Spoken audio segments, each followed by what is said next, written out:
Bonjour à tous et à toutes, je m'appelle Aviva Larti, je suis doctorante en 3e année de thèse au laboratoire I2M à Bordeaux et aujourd'hui je viens vous présenter mes travaux de thèse portant sur la caractérisation des propriétés thermiques de massifs de Lascaux par méthode inverse.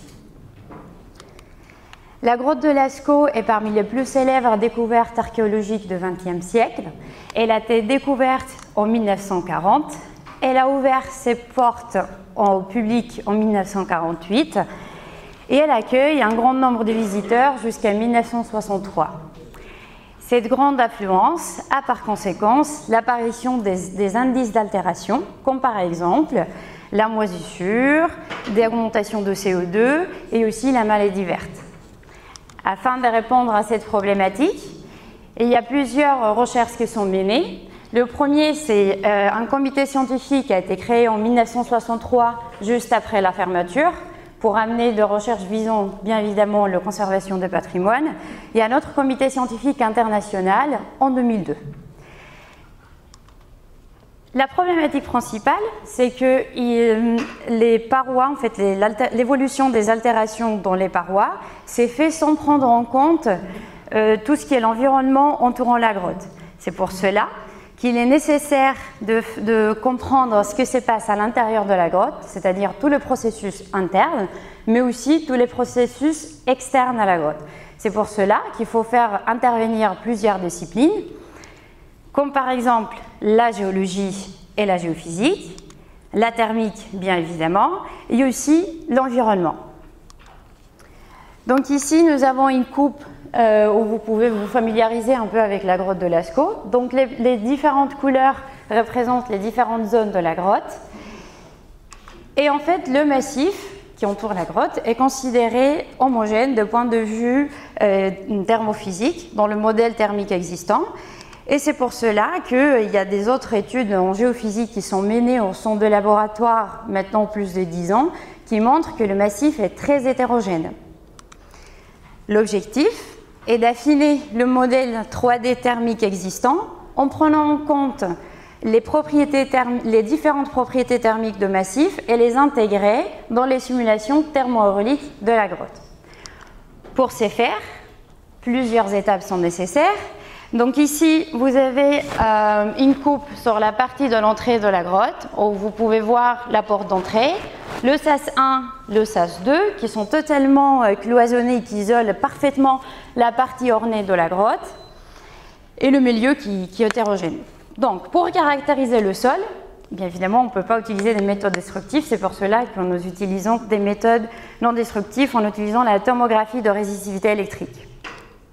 Cela, ça va nous permettre de caractériser le sol et nous allons utiliser des méthodes de clustering pour subdiviser le massif dans plusieurs domaines le plus homogène possible. Quand je parle de domaines, je parle des différents matériaux qui sont autour de la grotte. Cela, ça va nous permettre de construire un modèle 3D, surtout qui va représenter tout le massif. Donc nous avons utilisé une interpolation par crigeage. Et ensuite, on procédera à la caractérisation thermique en utilisant les méthodes inverses. Tout cela va nous amener à la réalisation des simulations aéroliques dans la grotte. Donc ici à gauche, on a une image qui représente la grotte dans son milieu géologique. Comme vous le voyez, la grotte est là. Donc tous les traits que vous voyez ici, ça représente les mesures que nous avons réalisées sur site pour caractériser le sol, c'est-à-dire le massif. Comment ça se passe? Ici, je vous explique un exemple. Nous avons un massif, en sol, peu importe lequel. Donc toute ligne que vous voyez ici, ça représente les lignes qui est là, qui est composée dans notre cas de 96 et 72 électrodes, qui sont espacées de 1,5 m et 0,5 m. Avec cette méthodologie, on arrive à scanner en fait le sol, comme vous le voyez ici, on obtient des images comme ça. Et maintenant, pour valider ce qu'on obtient avec la tomographie de résistivité électrique, c'est qu'on voit que dans la partie supérieure de massif, nous avons un calcaire santonien qui correspond à tout ce qui est ici. Enfin, voilà ce que vous voyez en vert. Et le calcaire cognassien qui est plutôt en profondeur. Voilà, si vous voyez la ligne la courbe des niveaux ici, là, à 182 mètres en GF. Et sur les côtés, nous avons plutôt les matériaux argilo-sableux. En total, nous avons caractérisé un massif qui représente 2,5 hectares et nous avons un total des données de 60 000 valeurs de résistivité électrique. Nous avons 60 000 données, donc on a réussi à caractériser physiquement, mais maintenant il faut caractériser aussi thermiquement. Donc on ne peut pas caractériser 60 000 données, c'est pour cela que nous avons utilisé une méthode de clustering. Nous avons essayé plusieurs, mais celle qui marche le plus, enfin qui correspond le plus et qui s'approche le plus de la géologie de site, c'était celle de classification hiérarchique ascendante. Donc ici, je vais vous montrer une vidéo qui représente les différents profils. Vous voyez ici, on a la grotte. Et ici, dans la partie nord, on a les profils de tomographie qui caractérisent la partie nord, avec des matériaux très résistifs en surface. C'est très satisfaisant comme résultat parce qu'on obtient des continuités entre les intersections des profils. Et on a aussi des matériaux très conducteurs. Ici, quand je parle de conducteurs au niveau électrique, mais pas thermique. Donc, ce n'est pas tout à fait la même chose. Ensuite, jusqu'à maintenant, nous avons caractérisé le sol. Donc, on l'a caractérisé avec des profils en 2D. Et maintenant, nous allons procéder à construire tout le massif en 3D. Donc, nous avons les données brutes, les 60 000 valeurs de résistivité. Et ensuite, nous avons interpolé tout le massif que vous voyez ici. Et nous passons d'avoir 60 000 valeurs à 1 million de valeurs. Et vous voyez que l'échelle est plutôt entre 4 mètres jusqu'à 2500 mètres. Donc, en le simplifiant avec les résultats de la classification CHA, on obtient 7 matériaux différents.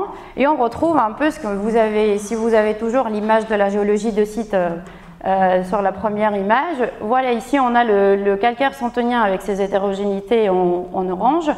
On a les matériaux sableux argileux des côtés et plutôt en profondeur, le calcaire très compact.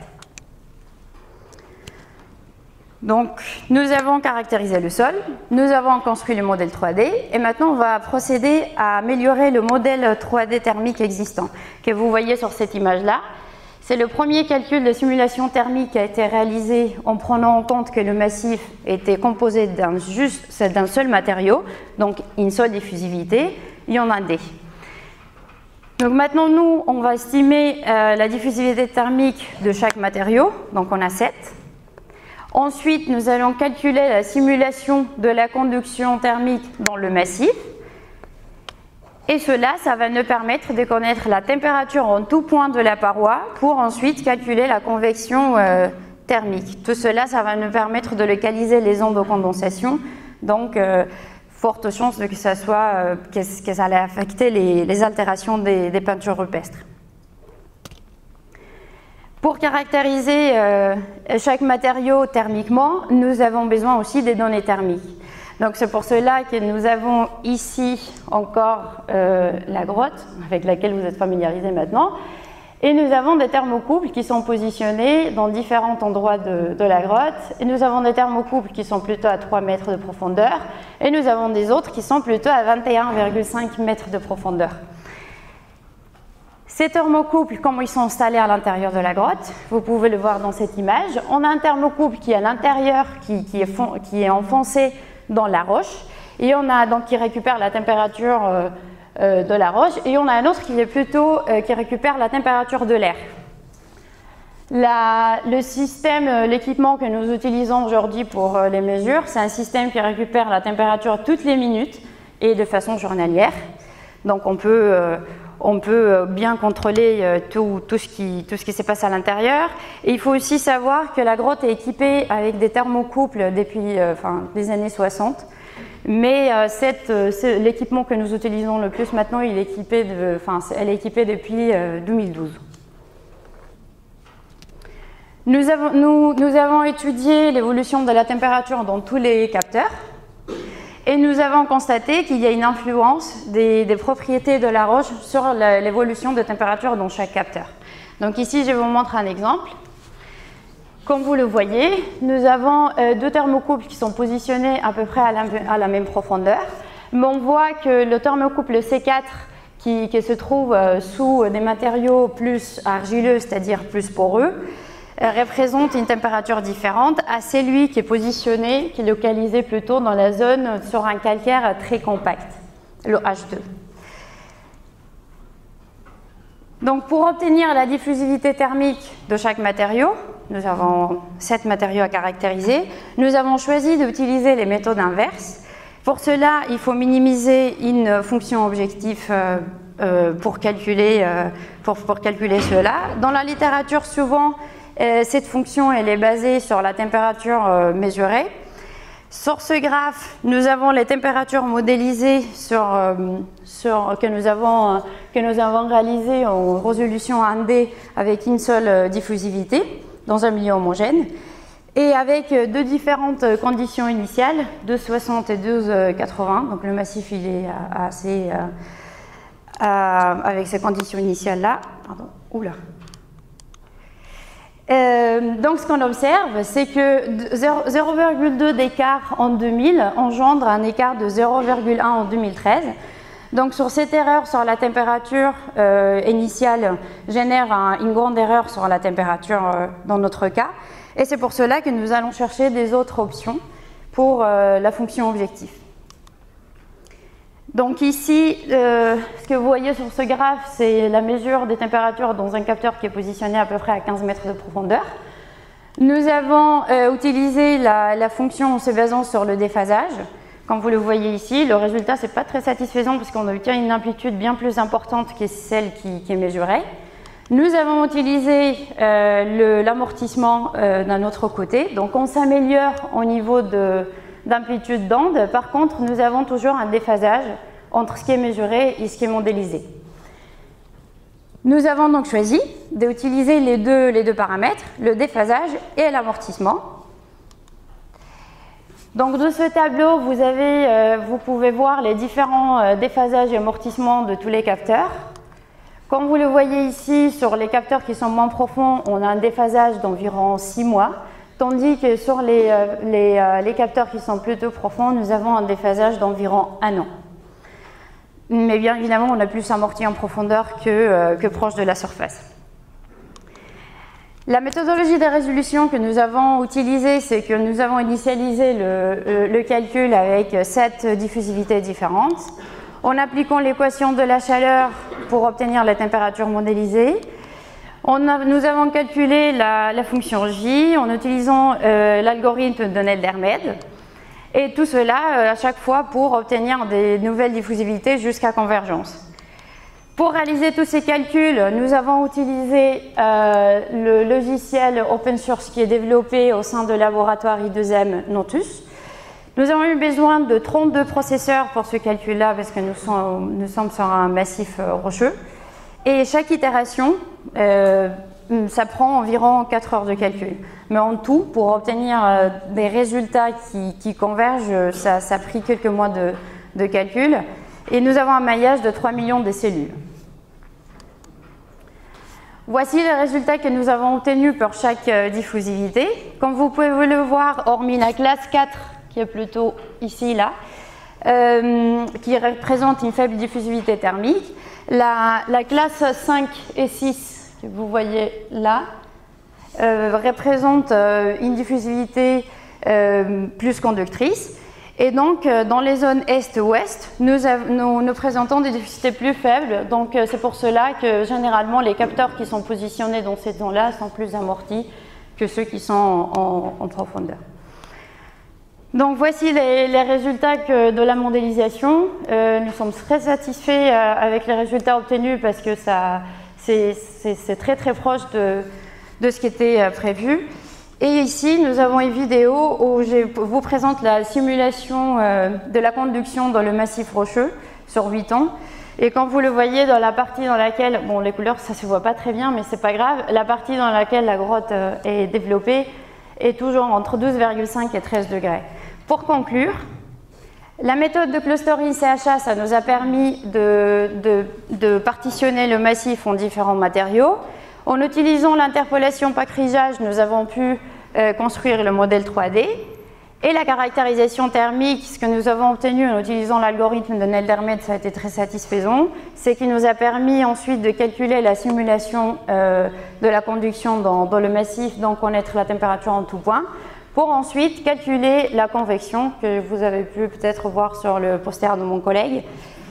Et ce qu'on aimerait bien faire, c'est de modéliser la conduction en prenant en compte la teneur en eau dans le sol et ses variations temporelles. Je vous remercie pour votre attention.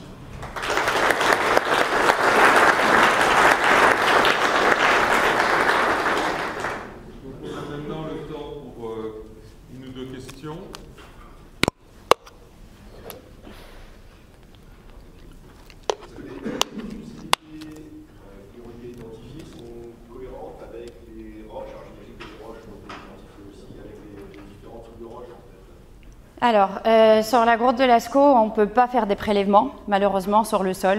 Aucun prélèvement est possible. Enfin, on a identifié avec les mesures non destructives, mais ce n'est pas la même chose que prendre un échantillon, l'amener sur le labo.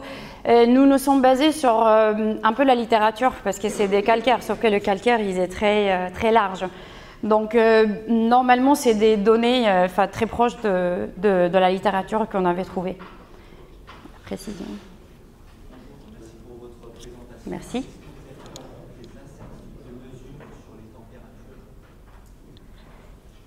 D'accord. Les incertitudes sur les températures mesurées à l'intérieur de la grotte. Alors, il y a une personne, il y a un conservateur qui est sur site tous les jours, en fait, et que récupère, donc on a les données toutes les minutes de façon journalière. Et donc, dès qu'il y a une anomalie ou quoi que ce soit, cette personne rentre pour voir si un capteur est mal placé ou quoi que ce soit. Et en plus de ça, nous avons fait tout un traitement des données thermiques avant, des mesures. Et c'est pour cela, je ne sais pas si vous avez si vous avez regardé, mais nous n'avons pas utilisé les données depuis l'année 2012. Parce que le temps que, en prenant en compte les incertitudes, bien évidemment, le temps que tous les capteurs marchent correctement et tout, c'est pour ça que nous avons appliqué les températures à partir de 2015. Une question. Normalement, quand vous êtes en stationnaire, il y a la diffusivité, mais il y a aussi le rossé, c'est-à-dire la chaleur volumique qui joue. Alors, bon, sur les roches, ça ne varie pas énormément. Est-ce que vous avez regardé cet effet? Normalement, il y a deux paramètres locaux qui se traitent dans un massif hétérogène. Oui. En prenant qu'un paramètre, vous essayez de biaiser un petit peu. Je comprends. Non, nous n'avons pas regardé ça parce que la thèse c'est 3 ans, donc rien que caractériser le sol, construire le modèle, plus faire la partie thermique, mais en fait c'est très complexe parce que c'est un massif rocheux et c'est très grand. Nous sommes en 3D, on n'est plus en 1D. Ce qui complexifie un peu tout le travail thermique à faire, mais pourquoi pas en perspective, on aimerait bien aussi prendre la teneur en eau en plus pour améliorer les diffusivités aussi, donc en perspective.